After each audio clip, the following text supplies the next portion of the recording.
So today I have the honor of introducing our first guest speaker, who is John Foppe. John will speak to you about translating visions into outcomes. He is very qualified to talk about making things happen because he serves as executive director of the Society of St. Vincent de Paul, St. Louis Council. He holds a master's degree, has authored a book, is an artist, and has been honored as one of the 10 outstanding young Americans, all while living with a disability himself. John was born without arms. John believes all things are within reach once you reach within. John has worked in 25 different countries. His clients include multinational companies like ST Microelectronics, Fortis, GE, and Roche. While the sight of how John handles life with his feet will amaze you, once you hear his message, you won't be looking at him. You'll be looking at yourself.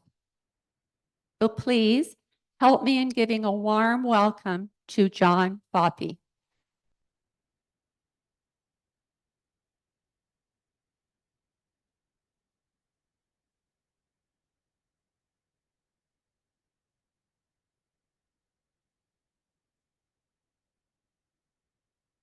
Can I put do we have the bishops here? Can I put you on the spot and ask you to offer us a prayer before we kick off here? Thank you.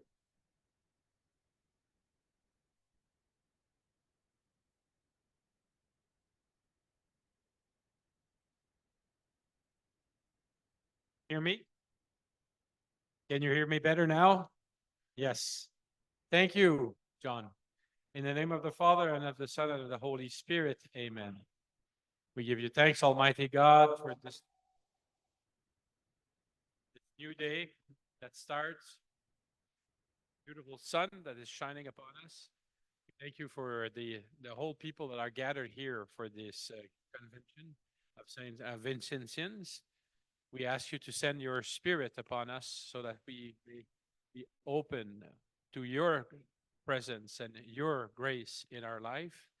We ask a special blessing on John, who's going to speak to us this morning. And we ask that each and every one of us may be blessed by your presence in our ministry as Vincentians. Our Father, who art in heaven, hallowed be thy name. Thy kingdom come, thy will be done, on earth as it is in heaven. Give us this day our daily bread, and forgive us our trespasses, as we forgive those who trespass against us. And lead us not into temptation, but deliver us from evil. The Lord be with you. Almighty God bless you, the Father, the Son, and the Holy Spirit. Thank you, John, for allowing me to start with prayer. Thank you, Bishop, and good morning, everyone. Now that we've gotten off to a proper start, let's get comfortable with each other. As you see this guy up here in front of you with these empty sleeves and no arms, hands, and fingers sticking out of him, I know there's a lot of questions going through your mind. And I want us to be comfortable with each other because I hope to say some things this morning that hopefully are going to ring a bell in your own life. But not quite the same way it happened to another guy who was in my same situation, didn't have any arms. Kind of a corny story, but being here this morning and having the bishop with us in the audience, I couldn't help but think about it. It's a story about a guy like me who didn't have any arms and he needed a job. So he went to the pastor of his church and he asked him for a position, and the pastor said, I really don't have anything except my bell ringer position, but you don't have any hands and you can't do that. And the guy said, hey, Father, it's a tough economy. At least let me give it a try. So Father said, okay, how about it? The guy walked into the church and he saw these long ropes hanging down from the bell tower. Not having any hands, he couldn't grab them, but he gets an idea to get up, take a running charge, and hit the bell with his face. Bong! The bell rang, but he knocked himself out. and he fell out of the church steeple and landed on the sidewalk. Well, by this time, Father came around the side of the building and they asked him who he was. A crowd of people would gather around and they asked Father who this guy was. Father said, I don't know who he is, but his face sure does ring a bell.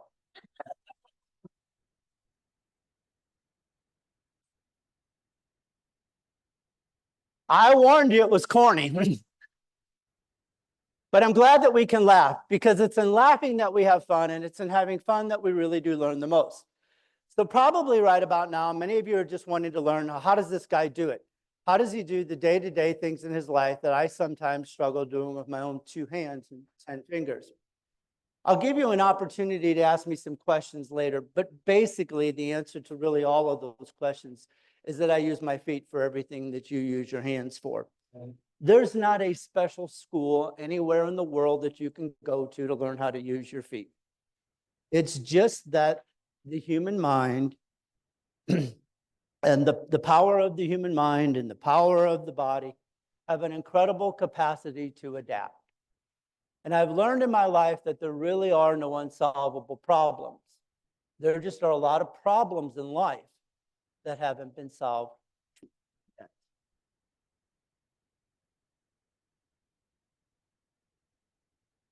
Cheers.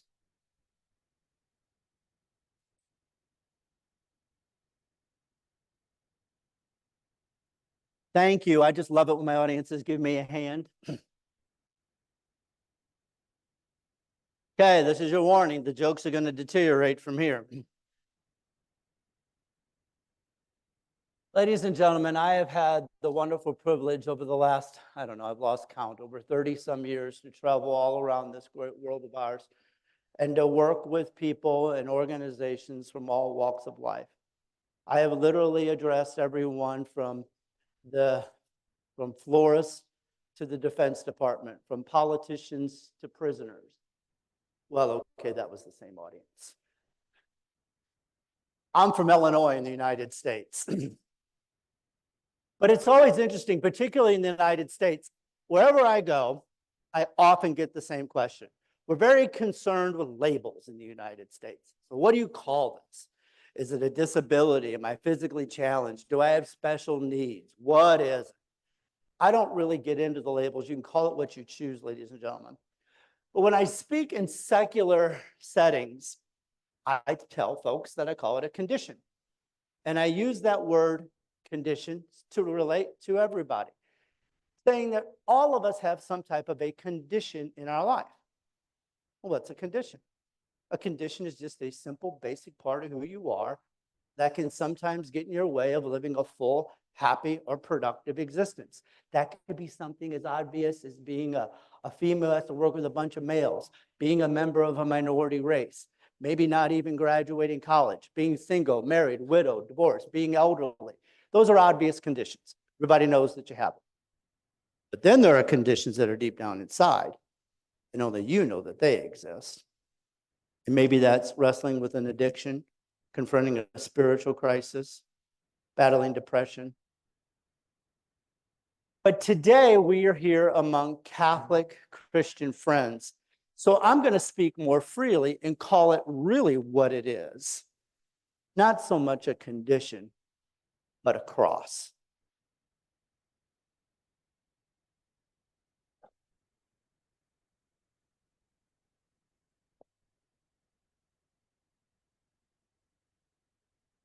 And so today, as we speak about the cross, I've been asked to speak to you about how do we keep our Vincentian hearts ablaze, and how do we ignite hope and joy in the spite of our crosses?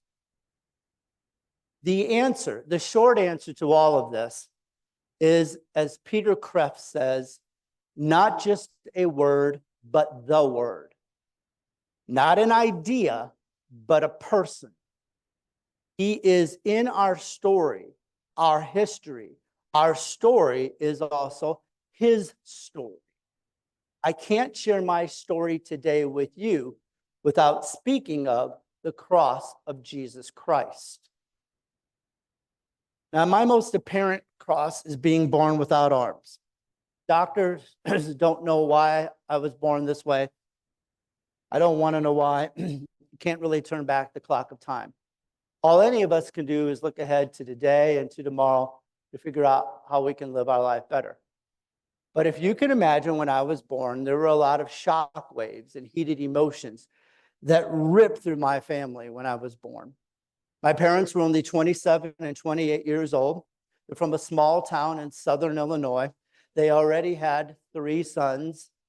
I was supposed to be their little girl. And I came into the world not a healthy little girl, but instead a sickly, disabled baby boy, and mom and dad's life were turned upside down.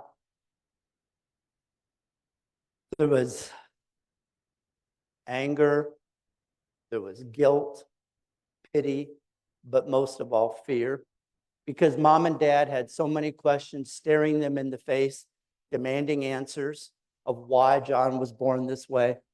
But of course, there were no good answers, but they asked all the questions anyway. How's John going to live a normal life? How's he going to fend for himself? How's he going to get dressed? Will his peers accept him? Why would God do this to us? And although they didn't get good answers, they pulled together and they began to help me adapt to my adversity. The first time they ever saw me doing any kind of adapting to my cross, I was a toddler sitting at home on the kitchen table, about a year old. There was some toothpicks there, and I picked up a toothpick. And of course, at that age, everything goes in the mouth. I licked that toothpick, and then I stuck it into a sugar bowl and rubbed it around and got a lot of sugar on the toothpick. And then I licked the sugar off the toothpick like a lollipop, and when I was finished, I threw it on the floor. That one gesture gave my mom and dad so much hope that I would be able to start using my feet for things. And as you can see, I do use my feet for many things, whether it's opening a can of soda, pouring a cup of water, I type on a computer, I drive a car, get dressed myself, I'm an artist, I paint.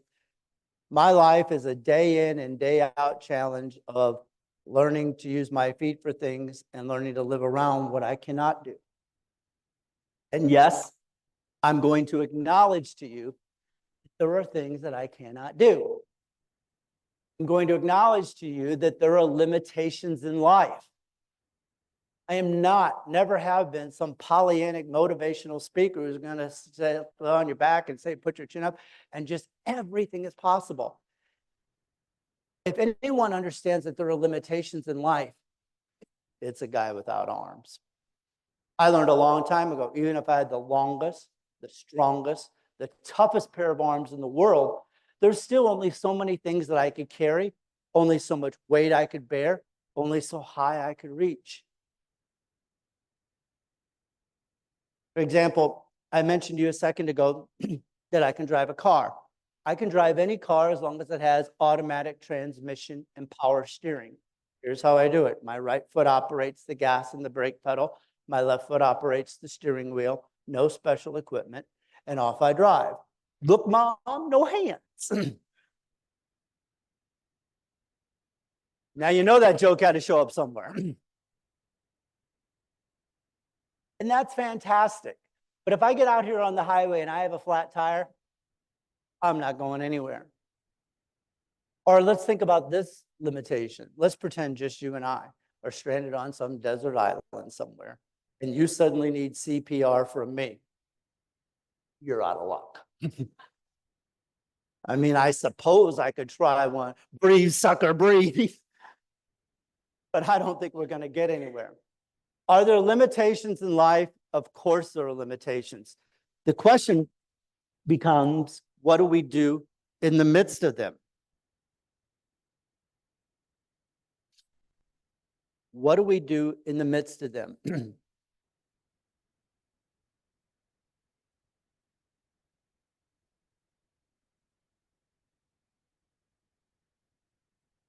There's so many things growing up that I couldn't do. I couldn't play football with my brothers or classmates. I couldn't put on my own pants at 10 years old. I couldn't stop a priest from discriminating against me by denying me a chance to be an acolyte at Mass using artificial arms. I couldn't get a girl to date me in high school. Limitation after limitation. But again, the question becomes, what do we do in the midst of them? You see, folks, in the extreme, I have seen that people react in two ways to their limitations or their crosses. And I'm sure you, as Vincentians, have as well. In the extreme, people fight or flight. Fight or flight. Some people cower away. We see broken men escape into drug-induced highs. Depressed women retreat into gambling boats. Dejected teens taking their own lives. Others take matters into their own hands, filled with self-resolve, single-mindedly charging ahead with little concern for the ramifications, using the ends to justify the means. We see grown men changing their gender, battered single mothers looking for love through multiple pregnancies, abused kids trying to gain a little respect through the barrel of a gun, and infirm patients demanding the right to die. So whether it is flight or fight, both of these responses smack of a lack of faith and a desire to control.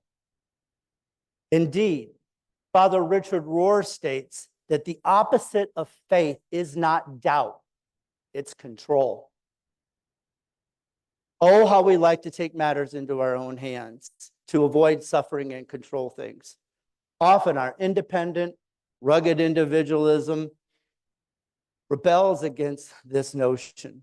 You see, on a visceral level, we often reject the universal truth of our human existence. That in weakness we are strong, that in being emptied we are fulfilled. I realize that there are times we all want to give it up, but I have to urge you to persist in these moments. Those are the moments to give it over to God. It is only when we acknowledge our powerlessness, only when we move beyond ourselves. And for me, that I found that path forward. It took a little boy in a third world country to teach me this lesson. My speaking mission was sparked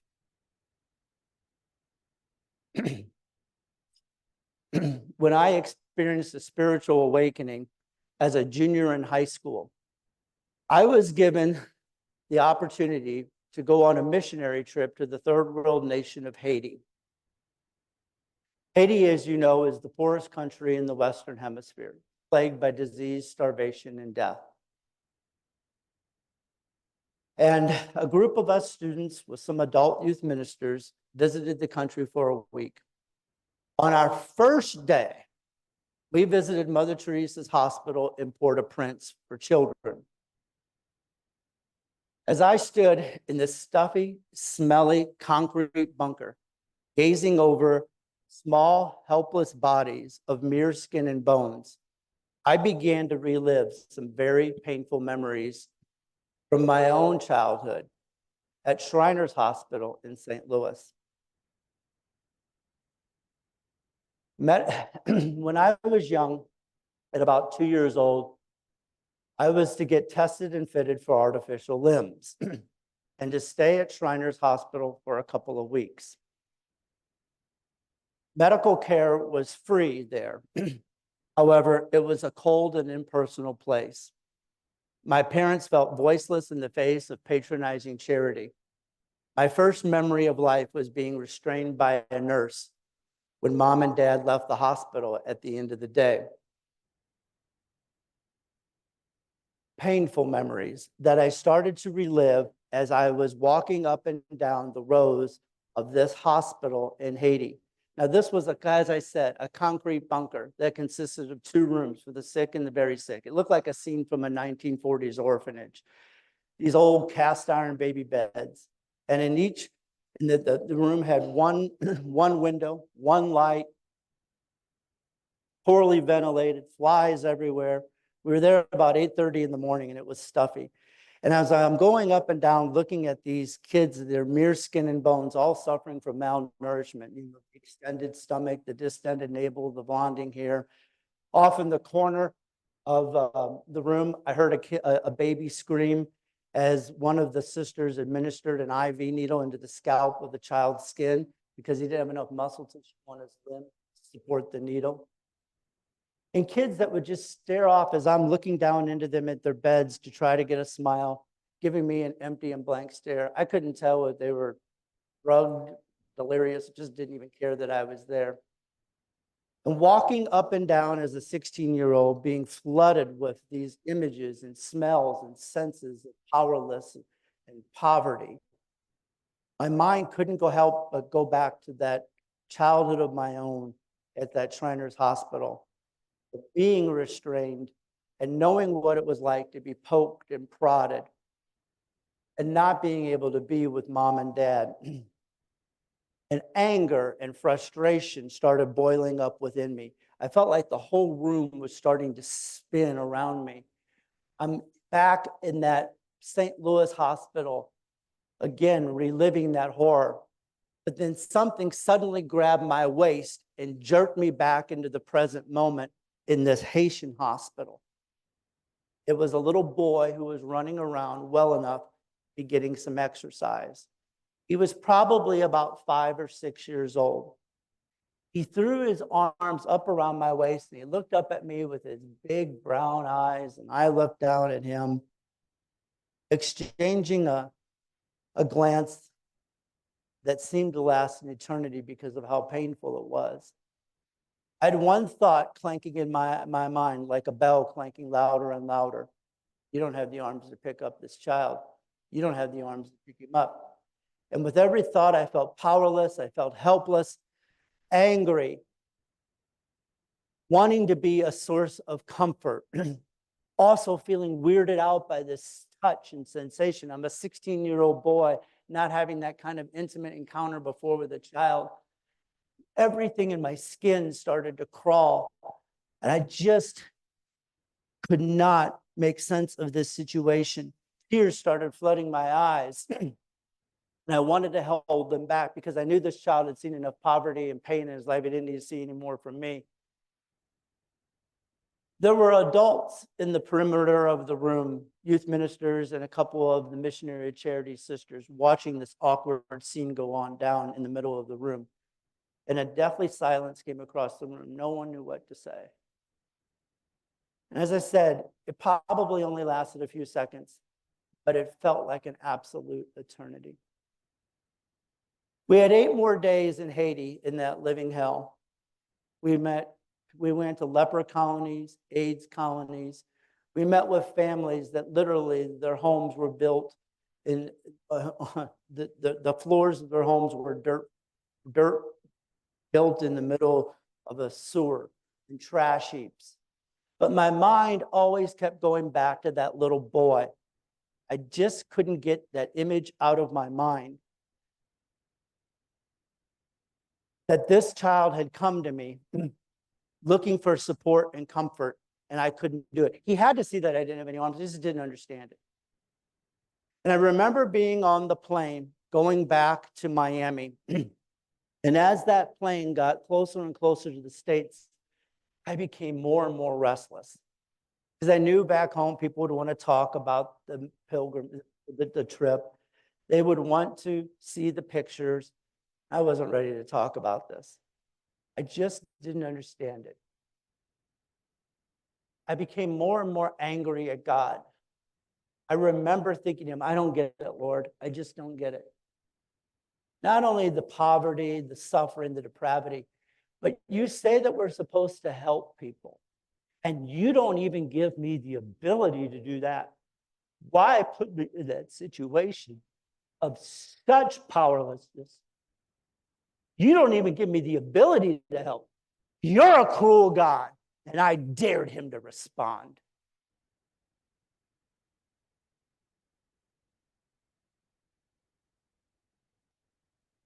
Folks, you don't want to do that at 35,000 feet.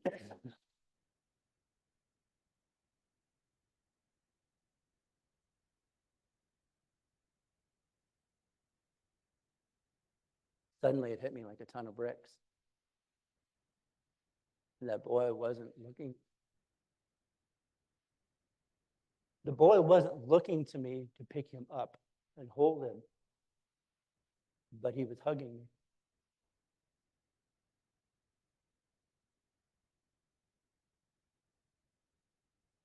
The boy did something in 2 seconds that I struggled my entire life to do up until that point at 16.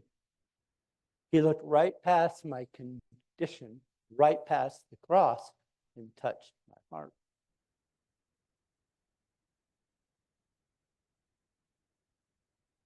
He became the face of Christ.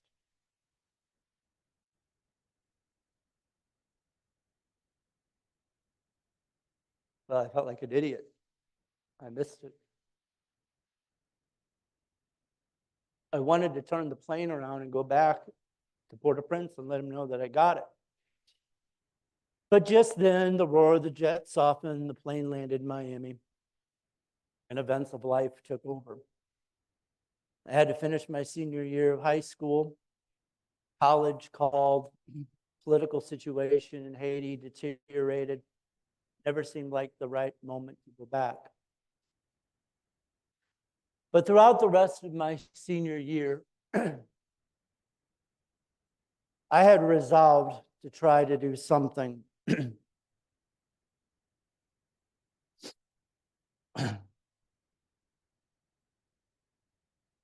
You see, in working with the poor, it is so easy to make charity about ourselves, mapping on our own experiences, judgments, feeding our egos and our agendas.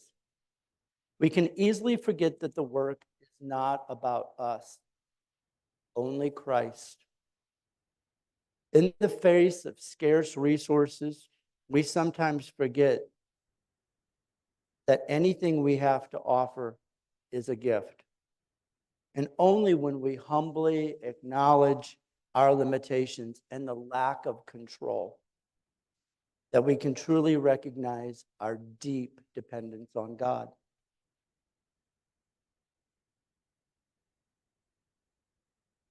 We often overlook the profound truth that we have very little control over the grand design. The more we strive for absolute control, the more we find ourselves frustrated and anxious. The Bible tells us that our lives are like vapor, here today and gone tomorrow. To acknowledge our dependence on God is to surrender to His will. It's an act of faith that says, not my will, but yours be done. And this surrender doesn't mean that we become passive observers of life, but we become participants who align our action with God's plan. You see, as Christians, and particularly as Vincentians, we are called to rely and depend on God's providence. It's trusting that even in the midst of uncertainty, He is in control. God is not distant, but intimately involved in our lives, working all things together for good. Recognizing that God is the ultimate orchestrator of our lives gives us a deeper sense of purpose. It aligns with God's design for our own lives, which often includes serving others and making a positive impact on the world. Ultimately, we find a greater sense of meaning and fulfillment in that peace that surpasses all understanding. That's what we're after, is the peace that surpasses all understanding. When I realized that that boy didn't want me to pick him up and hold him, that he was hugging me, I realized that his material poverty identified with my physical poverty, as if to say, I see your pain. I get your struggle. There's nothing we can give each other but our love. Let's just be here for each other. This recognition of God's providence and our love for each other is what sets our hearts. You see, by sharing vulnerabilities with the marginalized and the poor, we Vincentians can deepen our understanding of Christ's journey and experience spiritual growth and transformation beyond all understanding. Your encounter with the poor becomes a sacred invitation to draw closer to the heart of Jesus. You see, we draw inspiration. We as Vincentians are in a unique spot. We draw inspirations from Christ's tactile ministry, healing hands, washing feet, breaking bread, going beyond charity to incarnate divine love. Recognize the sacred and vulnerability. Our work involves a theology of presence, animated through one having a close relationship with Christ, and in turn becoming Christ to others, accompanying them in all of their life situations. The poor often confront powerlessness in the face of societal injustices, hardships. Jesus' own moments of powerlessness, and such as his crucifixion, revealed a profound trust in God's plan.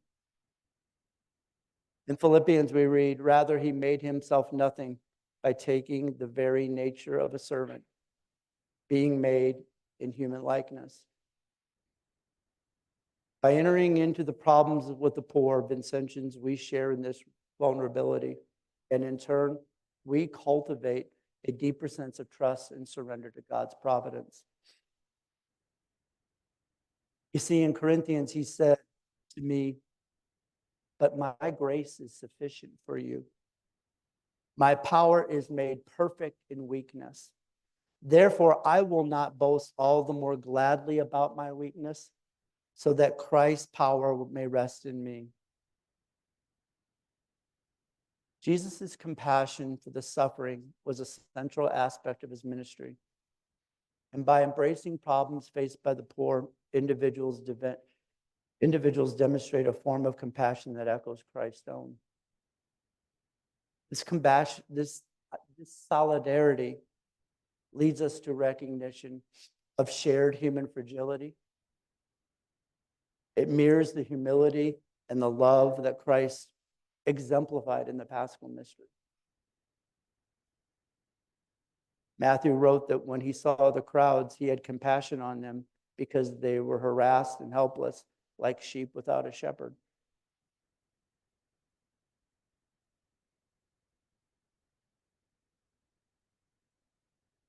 Jesus' open arms are an embrace of our suffering with us. Solidarity.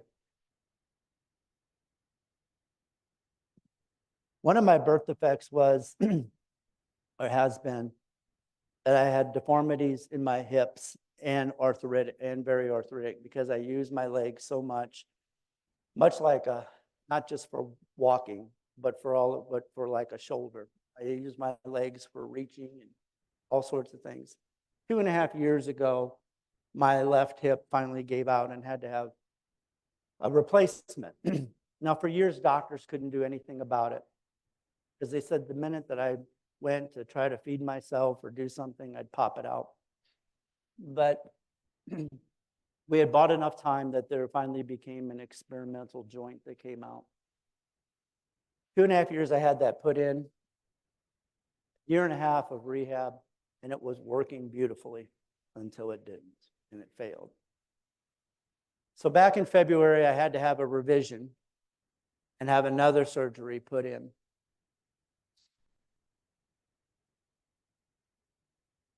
And so while recuperating this time around, I had a chance to do some light reading and really trying to delve into what was Christ asking of me.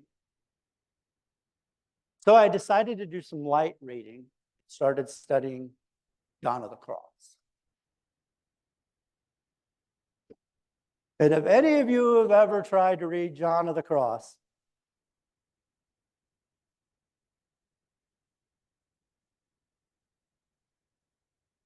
I found this wonderful book by Father Ian Matthews. It's called The Impact of God. If you want to learn more about John of the Cross, start with that book. Father Matthews does a beautiful job of distilling it down and explaining it. And he writes something that really hit me. Probably one of the best things that I have ever read about human suffering and about the relationship with Christ.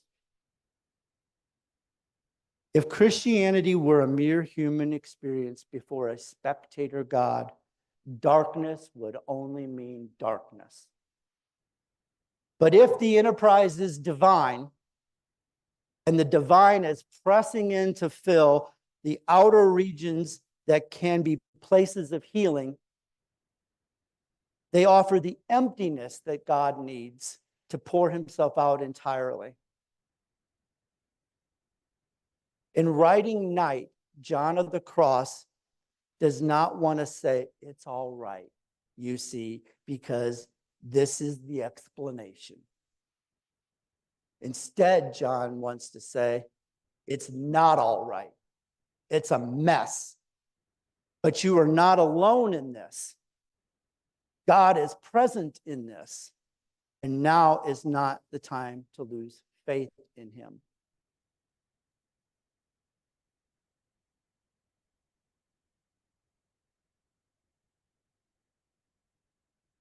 As I said, I wanted to go back to Haiti, but I couldn't.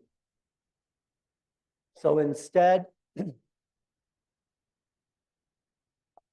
I worked with my diocesan youth minister, and we put together a slide presentation, some photos that she had taken in Haiti, and we made ourselves available to every altar sodality, JC, Club, Knights of Columbus, Kiwanis, whatever organization that wanted a little program for their meetings. And throughout my senior year, we gave talks on the plight of people living in poverty.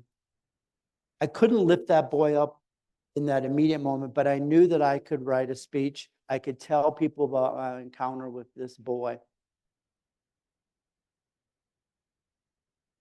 Once I stepped into the public eye, some of those groups invited me back to speak about living with a disability and developing self-esteem. One speech led to another. And in raising the boys' need up before others, I discovered my talent as a motivational speaker and found a platform to deliver a message of hope that would find numerous expressions throughout the years to a wide range of audiences in over 25 countries. My heart was on fire.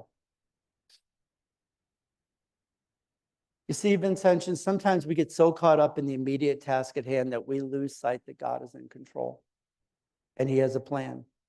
Our real task is to surrender to his will to go closer. In fact, I love it that Jesus said, you didn't choose me, but I chose you. And I appointed you that you might go and bear fruit.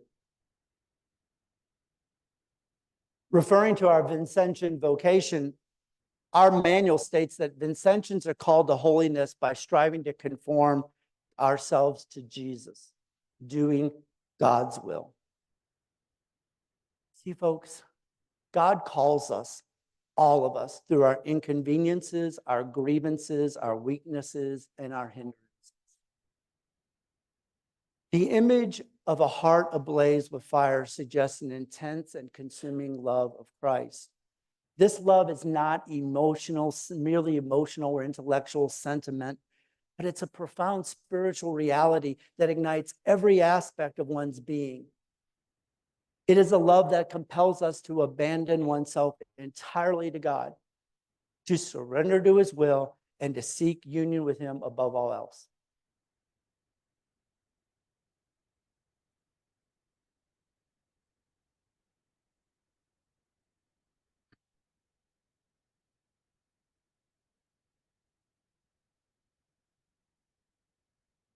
And that has continued to play out through the entire arc of my life. Haiti was a pivotal moment in so many ways. I mentioned to you that the hospital was ran by the Missionaries of Charity, Mother Teresa's sisters. A few years ago, I reconnected with them because they had read my book and read this story about Haiti and then asked me to do a retreat for them. Now, the missionaries of charity are pretty unique in terms of religious congregations. They don't just serve the poor, they live as poor. And for me, they have become spiritual giants and become my coach, my directors. Once when I was going through a tough time a few years ago, I asked one of the missionary charity sisters, what does Jesus want from me? She paused and quietly said, everything.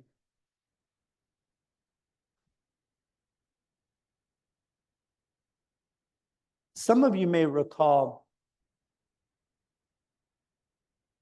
the quadriplegic and disability advocate Johnny Erickson Tata. It was a young lady who was paralyzed in a swimming accident years and years ago, and she was in a made-for-TV family movie back in the US years ago, and today she has a very, very vast evangelical disability ministry, international disability ministry. And Johnny says something about suffering that I just think is so beautiful. Even though she's evangelical, could be a Catholic.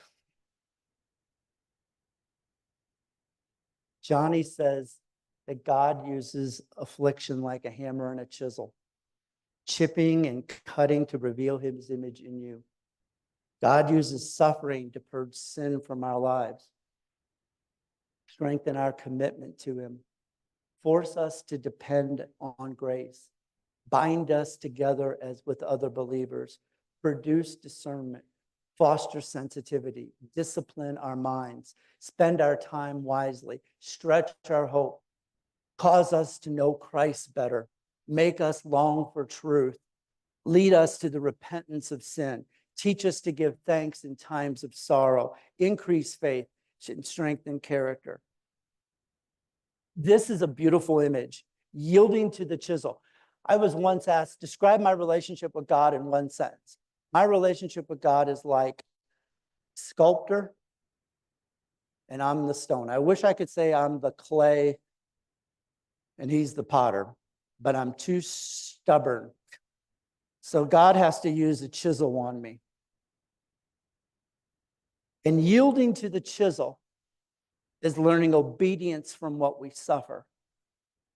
Our circumstances do not often change. The poor circumstances may not change, but we change. I can't afford to focus on the hammer and chisel.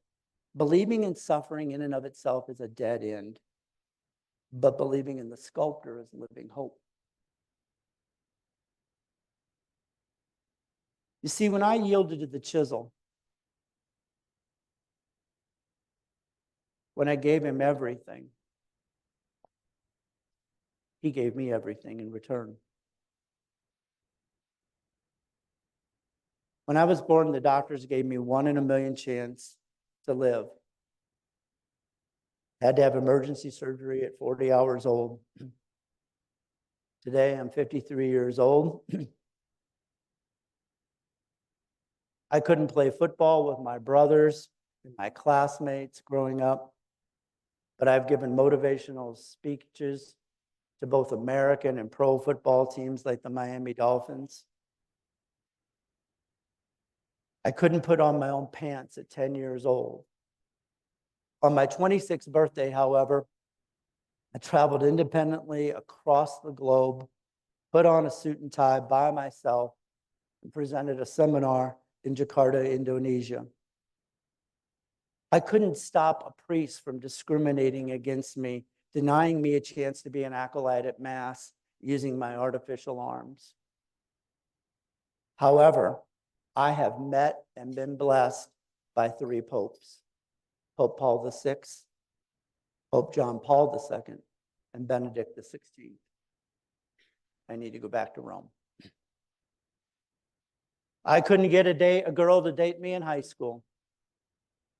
Some of you last evening met my wife, Christine, who's here with us today. Christine, please stand up.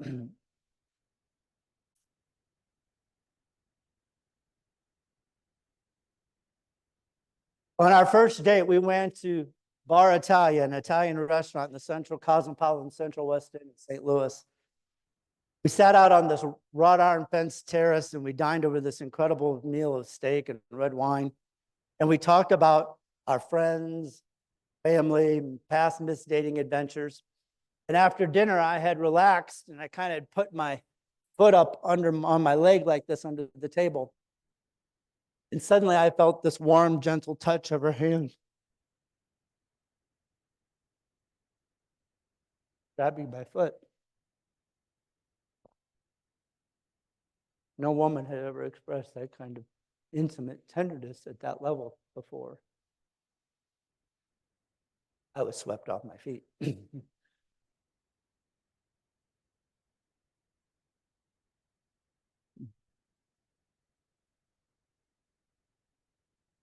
I instantly knew that I could trust Christine. And Christine says it best. You can't control who you fall in love with. 20 years after Haiti, as I mentioned, I caught back up with the Missionaries of Charity Sisters. And they read the book, the story, and they invited me to give a speech for them to their congregation in Newark, New Jersey. Christine and I had been married about 3.5 years. We were struggling to have a child. We did everything from the laparoscopies to the hormone therapies, and we're running out of options. Most people would jump to in vitro, and of course, as Catholics, we wouldn't do that. I delivered this talk with the sisters, and afterwards, they stood around in a circle. They sang this beautiful song, and they said to me, "What can we pray for? We can't give you anything to give you." And of course, we told them about our desire to have a baby. And the sisters lit up the room. And they told us about how Mother had often prayed with infertile couples. Most people don't know this. Mother Teresa often prayed with infertile couples. She'd send them away and she'd say, "Now, a year from today, bring me a baby." And that happened many, many times, according to the sisters. So for us, after 3.5 years of trying and only 6 weeks of the sister praying, we conceived. We conceived a beautiful little girl. I wish I had a picture with me today, but her name is Faith Teresa. She's 16 years old. She's staying at home. She works in a memory care unit.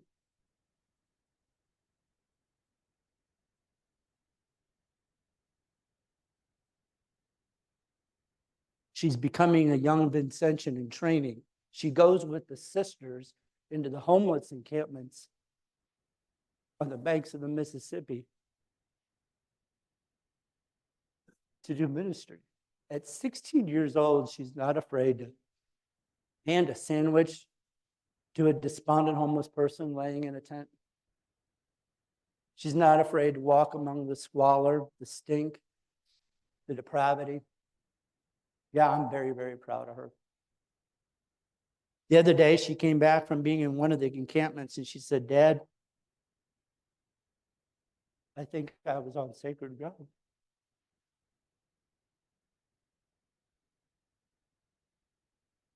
"I think I was on sacred ground, Dad." In the midst of that squalor, Faith was able to see the Christ encounter. Yeah, I'm very, very proud. So my relationship with the Missionaries of Charity have also laid my path to you today and to service to the Society of St. Vincent de Paul. 12 years ago, when I was looking to make my next career move, trying to figure out where life was taking me, the executive director position at the St. Louis Council was open, and the sisters promptly advised me that I would take that job. It was a big job. I didn't know anything about it. I said, "Well, there's an interview process." And they said, "Well, they took care of that."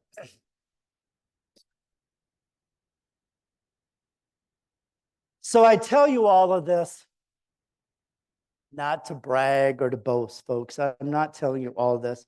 I'm telling you all this because I want you to see that, yes, Christ came that we may have life and that we may have it abundantly.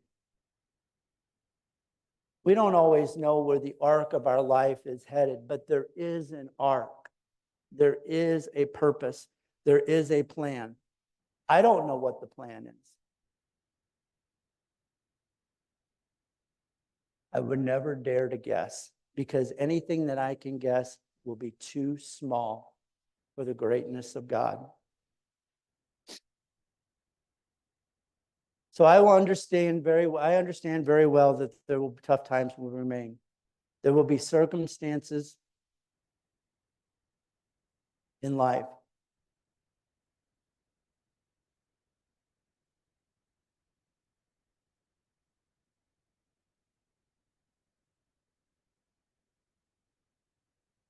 But we are called to give it all to him. It was never ours anyway. So now I'm going to switch gears. I've thrown a lot at you in 50, 55 minutes. I promised you an opportunity to ask me some questions. You may have a question about something that I said. You may have a question about how I do things. Vincentians, this is your time. And I encourage you to ask it and ask it freely. Then I'm going to close out with a couple of parting thoughts to give us hope and encouragement on the journey. But who's got a question for me? Who wants to begin? Yes, sir. Guy in the blue shirt right here. Sure.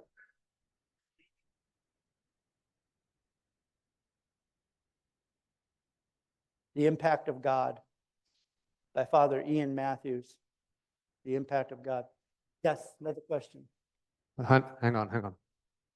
For the translators, please. Did you ever see that specific little boy again? Did I ever see that specific little boy again? No, I did not. No, I did not. I hope to go back. Sisters won't let me go back. They say it is terribly dangerous. What else? Who else has a question? I have to trust that little boy to the care of Christ. But thank you, because you know what? Your question is a very Vincentian question. Yes, another. Why did you go to Haiti and not to Calcutta to Why did- encounter Mother Teresa and the work she does? So I went to Haiti initially because I was given an opportunity. It was when I was in high school. But I have since then been to Calcutta.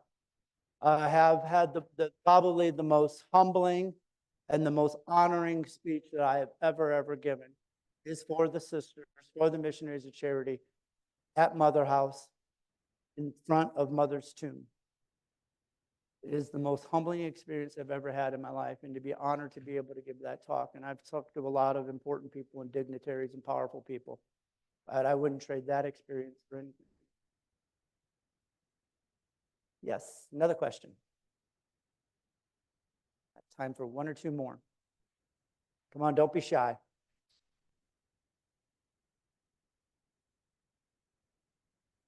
Yes. Wait, please, for the translators. Thank you.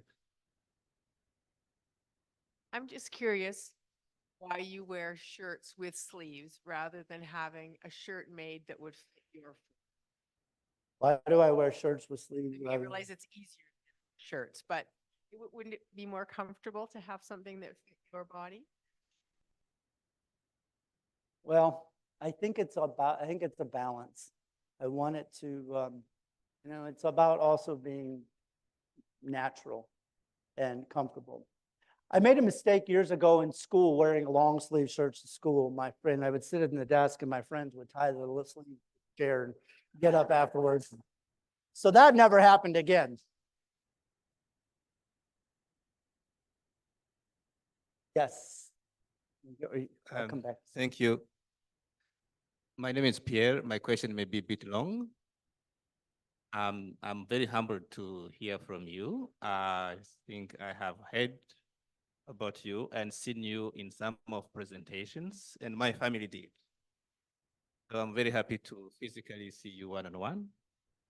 And you have motivated people you don't know throughout the world. And it's a blessing, I think, for us to have you speaking on St. Vincent de Paul mission and your personal engagement. Regardless the challenges, everybody can say, okay, this is the limitations, which you have overcome because of faith. So the question to you, what would you tell us that Jesus is asking us to go to do to the poor who will be estimated to also lack of some confidence, hope? There are so many out there who do not have hope. But reading from your experience and your motivation, I think we can do much. So what is your comment on that? Thank you very much. I heard your question correctly. What is Jesus asking us to do? Ultimately, what is he asking us to do with the poor? Is that correct?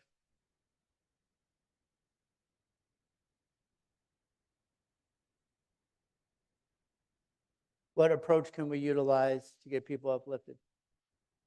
Thank you for the question. You know, I realize that in many ways I'm preaching to the choir here. Everything I've said for the last 55 minutes are things that you all know deep down in your heart.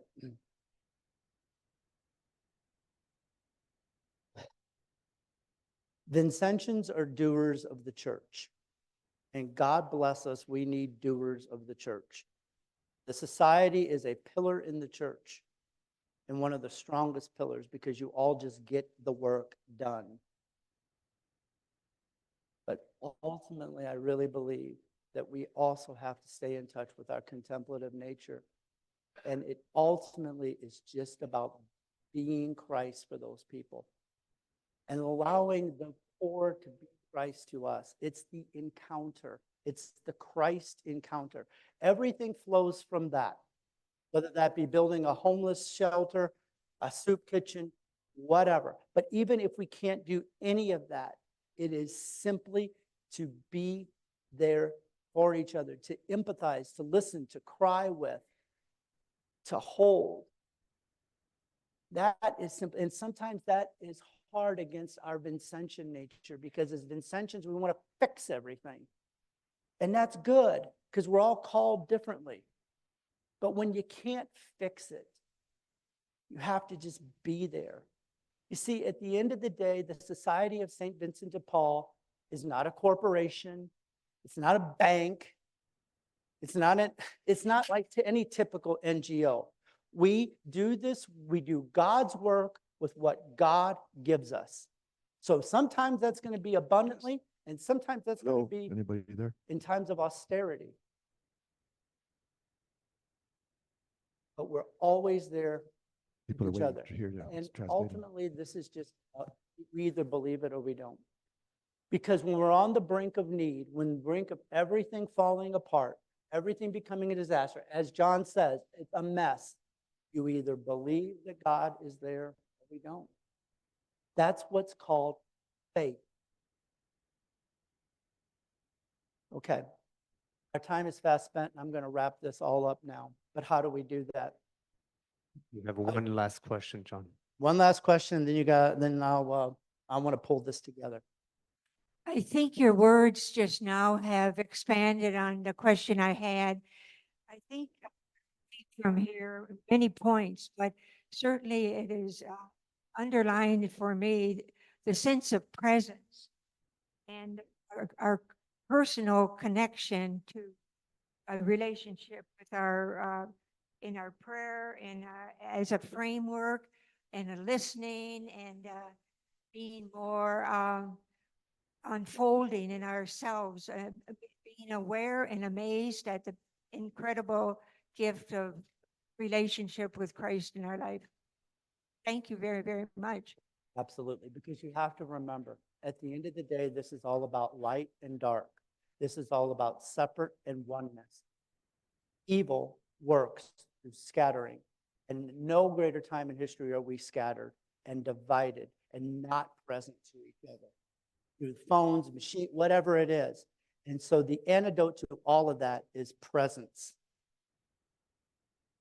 So I know that tough times will remain, and I know that there's going to be circumstances and sometimes people that want to pull you over. But I'm going to urge you as Vincentians to continue to go ahead. I mentioned to you earlier about how I drive a car, and people always want to know more about that. Was it difficult for me to get a driver's license? And how do I, they just want to hear more about that. So, as I mentioned, yeah, it's right foot on the gas and brake, left foot on the steering wheel. I was 16 and got my driver's license on a Tuesday back in high school. Never forget it. It was on a Tuesday morning. All my friends talked about it on Tuesday. They talked about it on Wednesday. They talked about it on Thursday. They talked about it on Friday. The whole school was abuzz with the news that John could drive a car with his feet. I didn't understand that why that this was such a big deal. It was just another challenge to tackle. But it was on Friday night that I finally figured out why my friends were so excited. They put me up to driving them to the mall to park at the handicapped parking spaces.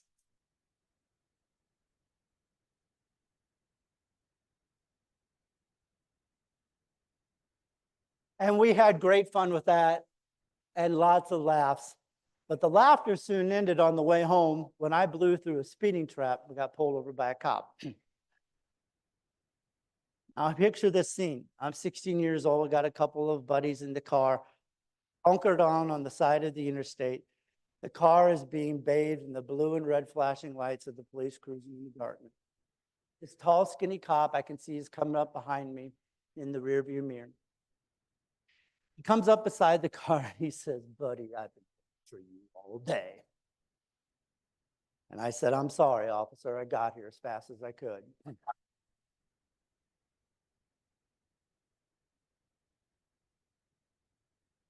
And he asked to see my driver's license and registration. I keep my wallet in my shoe, and I forgot it this morning. I keep my wallet in my shoe. It's just a flat ID holder.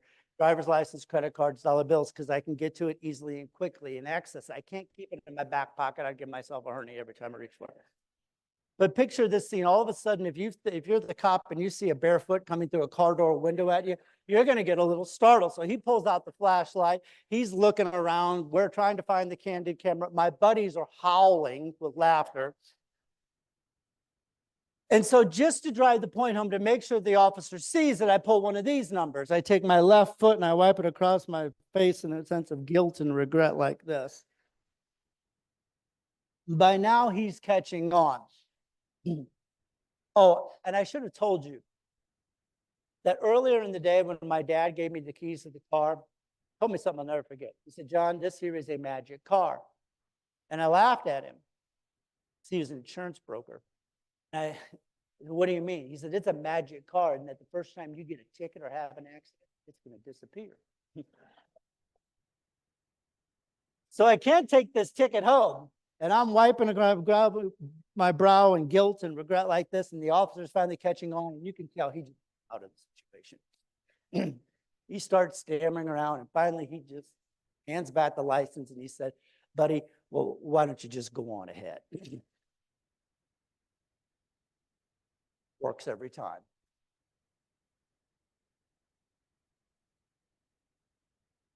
Now, I don't want to give you the idea that I still use the cross to get out of problems. Believe me, it gets me into more problems than it gets me out of. But I tell you that story because I love the question that officer posed that night. Why don't you just go on ahead? So often I've asked myself that in life.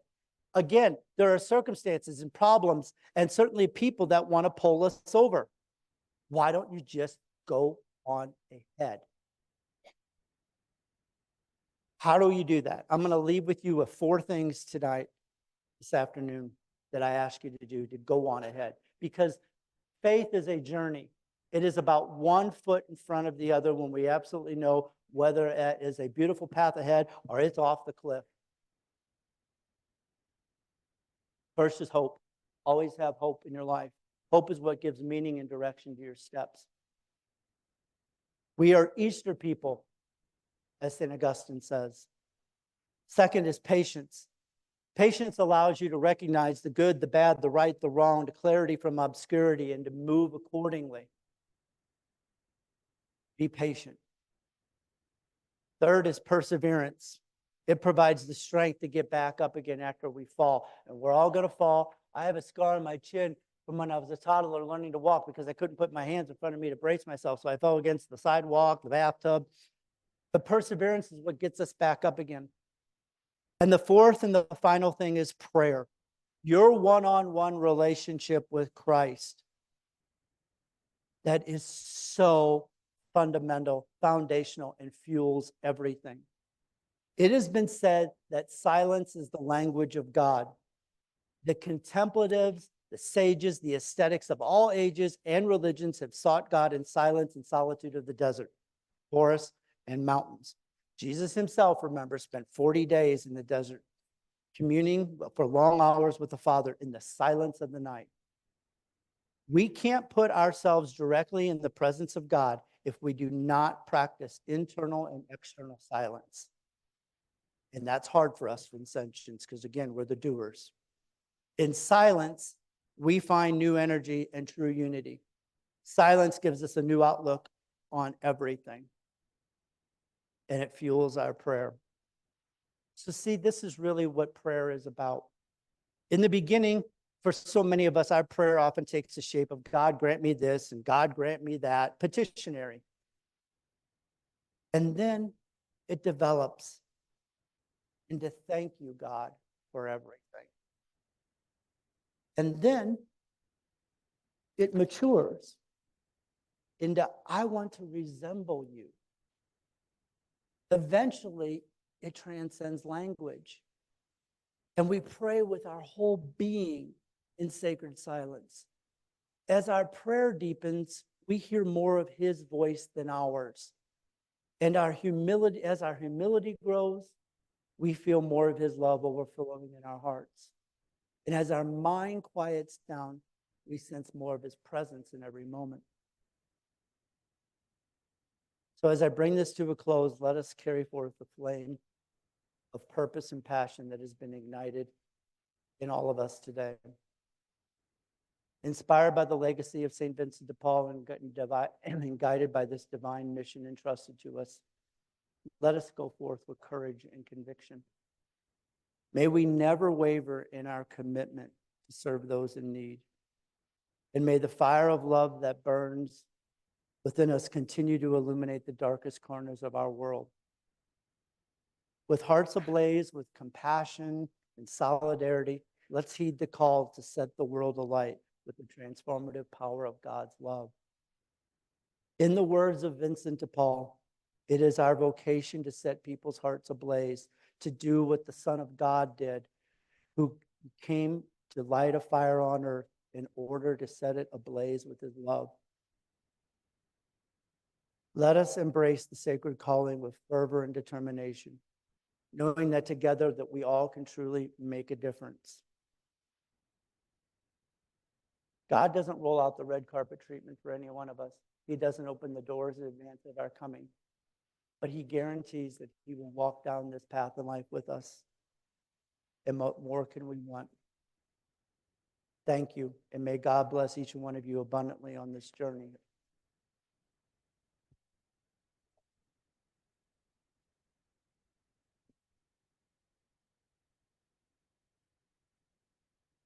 Thank you.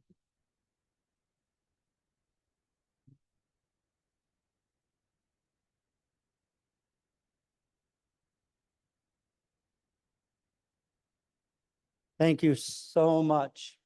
Wow, John. I just want to say, I heard you in St. Louis last year.